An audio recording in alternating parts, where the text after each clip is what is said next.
Good morning.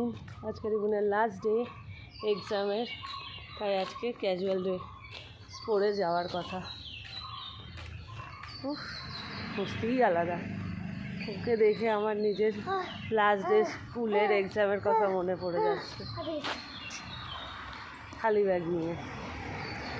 তো চলো ও যাক, তারপরে আমারও কাজ আছে আজকে। ঝটপট করে কাল দুদিন ধরে আমি ল্যাব খেয়ে অনেক কাটিয়েছি, কাজ কিচ্ছু করিনি, কিন্তু আজকে আমাকে কাজ করতেই হবে। মানে বিশেষ করে রান্নাটা তাড়াতাড়ি সেরে নিয়ে আমাকে বেরোতে হবে, একটু ব্যাংকের কাজ আছে সেটা মেটাতে হবে। তারপর আসবো, কাছাকাছির কাজটা করবো আজ করছি কাল করছি করে করেই থাকছে।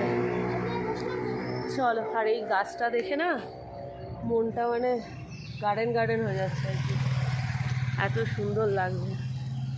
চলো,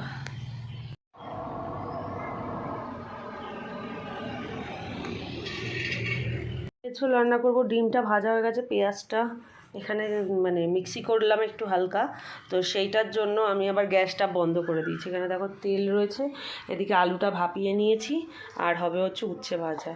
তো সকাল তাড়াতাড়ি রান্নাটা সেরে নিচ্ছি। আর কালকে থেকেই রিহুনের দাবি ছিল যে এক্সাম শেষ, তাহলে একটু ভালো কিছু খাওয়াও। তো ভালো কিছু মানেই হচ্ছে অন্য কিছু, নতুন কিছু। তো সেই জন্য ভালো কিছু আজকে রান্নার প্রিপারেশন করেছি। আজকে মাংসটাকে একটুখানি অন্যরকম প্রসেসে করেছি, মানে পেঁয়াজটা সিদ্ধ করিনি, কিন্তু আবার মানে তেল জল দিয়ে এমনভাবে প্রসেস করেছি মাংসটা, যে মানে পেঁয়াজটা না ভেজে করেছি। মানে পেঁয়াজটা তেলের মধ্যে দেওয়ার সাথে সাথে এর মধ্যে বেশ খানিকটা জল দিয়ে দিয়েছি, তাতে সঙ্গে মাংসটা, আদা রসুনের পেস্ট এগুলো দিয়ে কিছুটা কষিয়ে নেওয়ার পরে সমস্ত মশলাগুলো দিয়েছি পরিমাণ মতো। দেওয়ার পরে যেটা করেছি, চিকেন মশলাটাও ইনস্ট্যান্ট এর মধ্যেই মানে কষানোর মধ্যেই অ্যাড করে দিয়েছি, যেটা আমি পরে দিই, কষিয়ে নেওয়ার পরে জল দেওয়ার সময় দিই, সেটা ইনস্ট্যান্ট দিয়ে দিয়েছি।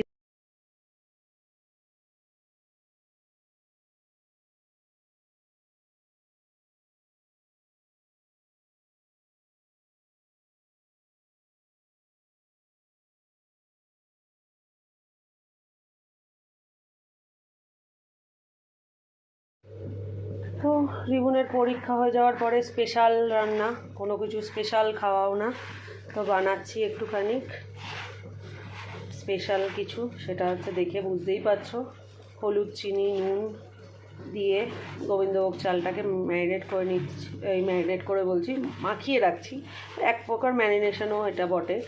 তো এটা দিয়ে বানানো হবে বাসন্তী পোলাও। আর ওখানে তো চিকেন তোমাদের দেখালামই, ঝাল মানে কি ওই রিবুন যেটুকু খেতে পারে সেই রকম ঝাল কষা চিকেন। তাতে আর একটু হলুদ বোধহয় লাগবে, পরে দেখবো।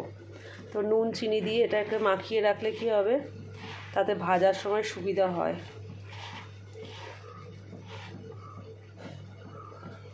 ঠিক আছে, আমি প্রথমে ধুয়ে এটাকে জল ঝরিয়ে রেখেছিলাম, একদম ঝুরঝুরা হয়ে গেছে। এটার মধ্যে মানে জল ঝরিয়ে রাখতে সুবিধা হয়, তাই জন্য এটার মধ্যেই করেছি, আর এটার মধ্যেই মেখে নিলাম।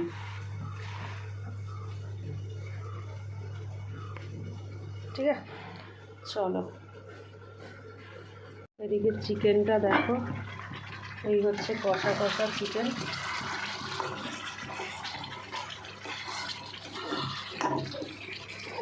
বাবা, তেলে রেখে নেওয়া চলে যাচ্ছে।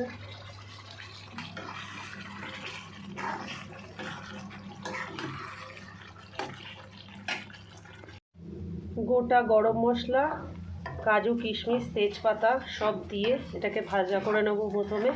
ভালো করে ভাজাটা বাধ্যতামূলক, আর ননস্টিকের মধ্যেই বেশি ভালো হয়। চালটা অ্যাকচুয়ালি চিনির জন্য আটকে যায় না, বাট এমনি কড়াইতে করলে কিন্তু অনেক সময় আটকে যাওয়া, মানে নাড়তে চাড়তে এখানে 1 সেকেন্ডও ছাড়া যায় না আর কি। কারণ এটা আমার সব রকমভাবে করার এক্সপিরিয়েন্সই আছে, আমি এটা প্রেশার কুকারেও করেছি। তো সেটা হচ্ছে একটা টিপস, চেষ্টা করবে ননস্টিকের বড় মানে এরকম কড়াইতে করার, বা সসপ্যান টাইপের যে ননস্টিকের আসে সেটাতেও করা। তো কাজুটা একটু বেশি দিয়েছি, কিশমিশ অল্প দিয়েছি, কারণ কিশমিশ অল্পই ছিল আমার কাছে অ্যাভেলেবেল।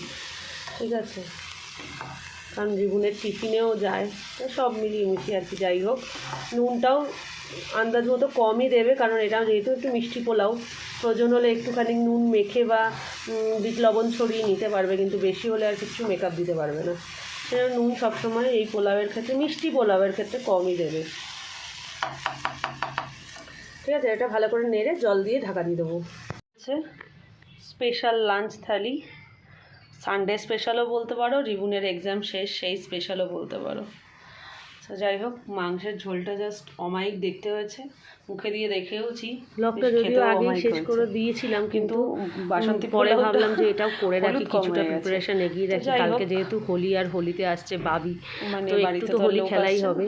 আর আমি এরকমভাবে আবির এর আগেও বানিয়েছি, তো আজকে ভাবলাম যে অল্প একটু অ্যারারুট না, এটা আমি অ্যারারুট ইউজ করিনি, কনস্টাচি ইউজ করেছি। অ্যারারুট দিয়েও হয়, সেম জিনিস। তো আমি এইভাবে কালারটা ওয়াটার কালার নিয়ে নিয়েছিলাম, কোনো ফেব্রিক কালার ইউজ করিনি, ওয়াটার কালার নিয়ে নিয়েছিলাম। তো কারণ ফেব্রিক কালারের মধ্যে না গ্লু থাকে, এগুলো একদম চিমড়া মরা আর শক্ত হয়ে যাবে, সেই জন্য একদম নর্মাল ওয়াটার কালার নিয়েছি। তো দিয়ে এটাকে ভালো করে এরকম অল্প অল্প করে দিয়ে ভালো করে আস্তে আস্তে এরকম দু হাত দিয়ে ঘষে, পাত্রটা একটু ছোটো হয়ে গেছিলো, আর একটু বড়ো নিলে ভালো হতো। তো যাই হোক, সেরমভাবে করে 4টে কালার রেডি করব, লাল, নীল, হলুদ, সবুজ। তো এই হচ্ছে লালটা, এদিকে সবুজ, নীলটাও রেডি হয়ে গেছে, আর লাস্ট করেছি হলুদটা। তো এই হচ্ছে আমার হোলির প্রিপারেশান, যেটা আমি সেরে রাখলাম আগেই। ভাবলাম এই ব্লগের সাথেই জুড়ে দিই, কারণ হোলির ব্লগটা বেশ বড়, সেই জন্য অত কিছু ওর মধ্যে অ্যাড করলে মানে সব দিকে একদম মানে কি বলবো, মানে মেখে যাবে একদম পুরো। তাই এইভাবে করে এটাকে একটুখানি হোলির দিন আমি শুকিয়ে নিয়েছিলাম প্রায় 11টা-12টা পর্যন্ত, কারণ রান্নাবান্না সেরে তারপরে হোলিতে গেছিলাম, সেটা তোমরা হোলির ব্লগেই দেখতে পাবে। তো অনেকক্ষণ রোদও পেয়েছিল, খুব ভালো হয়েছিল আর কি, আর মজাও করতে পেরেছি। তো চলো, আজকের এই ব্লগটা রং দিয়েই শেষ করলাম, কারণ হোলির আগের দিন তো, বাঙালি রং ছাড়া কীভাবে বাঁচবে বলো, বাঙালি বলে না সবাই, কিন্তু আমাদের তো মানে মেনলি এই আবিরটাই দোল উৎসবে ব্যবহৃত হয়। ওই সেই বাদুর রং তো আর আমাদের খেলার কথা না, কিন্তু খেলে, সব বাচ্চারাই খেলে। যেমন তো প্রতিবারই ভূত সাজে, মানে সকালবেলা পরিষ্কার থাকে একরকম, নিজের ছেলে মনে হয়, রাত্রিবেলা অন্যের ছেলে মনে হয়, মানে এই রকম মানে ভূত সেজে আসে, রং ফং খেলে। আর পাড়ার বাচ্চারা মিলে মজাও করতো, আর সেই দিনগুলো রিবুনও খুব কিন্তু মিস করছে, যে বলো পাড়ায় থাকলে, মানে ওর পাড়াটা আর কি ভীষণ ফেভারিট, ওর নিজের পাড়া, সবারই থাকে।